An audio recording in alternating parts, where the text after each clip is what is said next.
Most congressional hearings follow a predictable rhythm: attack, deflect, counter, repeat. Chip Roy broke that rhythm completely. When his turn arrived at the House Judiciary Committee hearing, the Republican congressman from Texas didn't open with accusations. He didn't deliver a speech. He didn't come in swinging at the witness the way most members had done all morning. He started somewhere nobody expected, with immigration court backlogs and voter ID legislation. And then, methodically, step by step, he turned the entire hearing in a direction that produced the one answer most people in that room had been waiting hours to hear. To understand why that moment landed the way it did, you have to understand how the rest of the hearing had unfolded before Roy's turn arrived. For hours, lawmakers had pressed Bondi with accusations. She had deflected. They had pushed harder. She had attacked back. The cycle repeated so many times that the room had grown almost numb to it. Questions were being asked, answers were not being given, and the central issue, what would actually happen as a result of the Epstein files being released, had never been directly addressed by anyone sitting at that witness table. Roy changed that.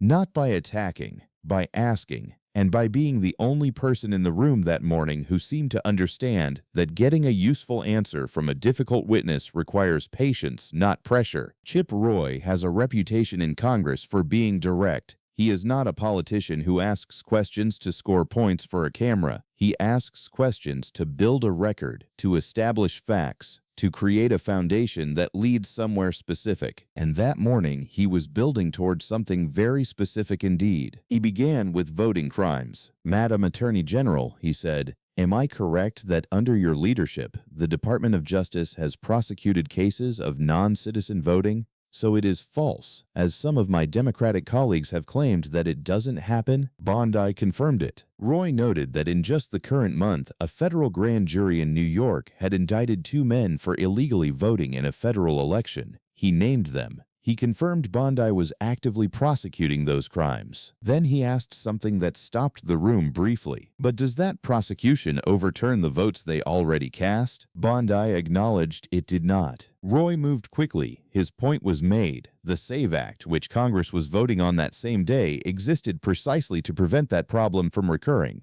He had placed the full context on the record in under 2 minutes. Then he shifted to immigration. As Attorney General, he said, "You oversee the Executive Office of Immigration Review, correct?" Bondi confirmed it. Roy walked her through the numbers. In September 2020, 4 months before President Biden took office, the immigration court backlog stood at 1.5 million cases. By the time the Biden administration ended, it had reached nearly 4.2 million. He asked Bondi to confirm those figures. She said they sounded about right, though she didn't have the exact numbers in front of her. Roy kept going. He noted that of asylum cases decided in fiscal year 2023, only 14% resulted in a grant. In fiscal year 2024, only 12%. He asked Bondi to verify those numbers and provide them to the committee. She agreed. Then he delivered the contrast. Under the current administration, immigration judges were completing an average of 65,000 cases per month, the highest average completion rate in at least a decade. He confirmed that the administration's decision to pause asylum processing following a shooting in Washington had helped reduce the backlog further. His point was constructed deliberately. The previous administration had allowed the system to collapse under the weight of millions of backlogged cases. The current one was clearing it at a record pace. He had placed both sides of that comparison into the congressional record without editorializing, without attacking,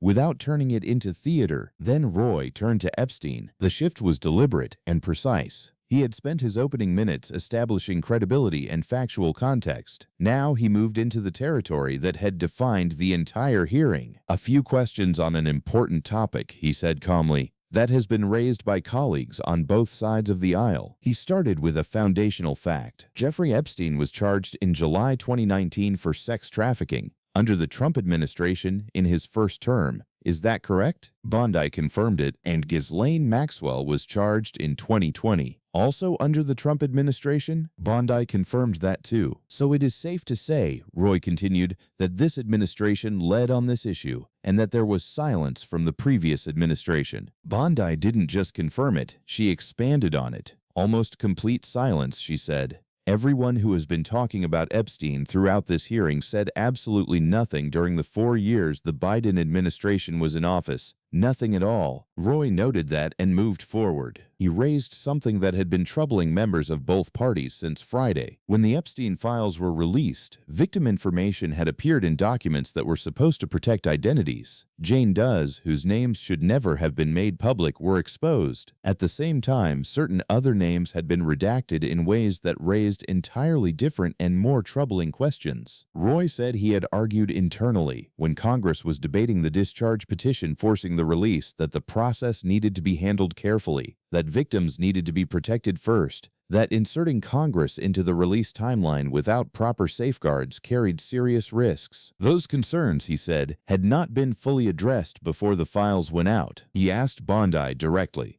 why were victim names released that should have been protected, while certain other names were redacted from the same documents? Bondi responded. She said the 30-day deadline set by Congress had been extremely tight. The department had processed and released over 3 million pages. When errors were identified, they were corrected immediately. When names were found to have been improperly redacted, those were released. She said the department was doing everything it could under the constraints of an enormous release on an accelerated and unprecedented timeline. It was more direct than most responses Bondi had given throughout the day. But Roy wasn't finished. Then he asked the question, the one that cut through everything else said in that room for hours. Roy had structured his entire time the way an experienced lawyer structures a closing argument. He started with facts both sides agreed on. He built a chronology. He established accountability on the record. And then, when the foundation was solid, he arrived at the one question the entire hearing had been circling without quite reaching. Ghislaine Maxwell is in prison for trafficking minors, he said.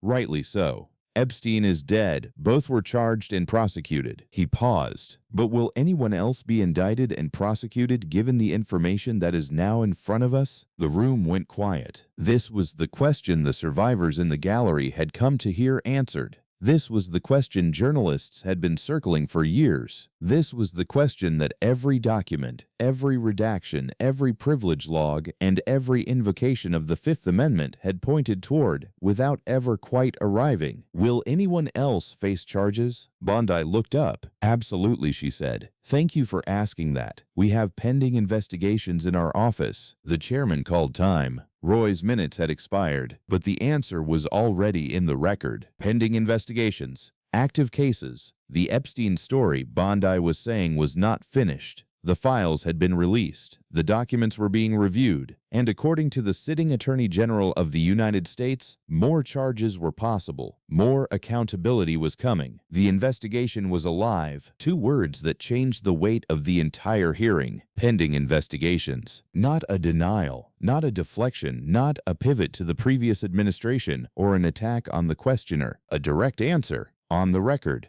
From the Attorney General herself. Most members had spent the morning trying to force Bondi into a corner. Roy had spent his time building a road that led her somewhere more important, and when she arrived at the end of it, she said the 2 words that matter more than anything else said in that room all morning. The room had spent hours going in circles. Roy had cut straight through. The hearing moved on. But those words stayed. Because if the investigations are pending, the story isn't over. It's just getting started.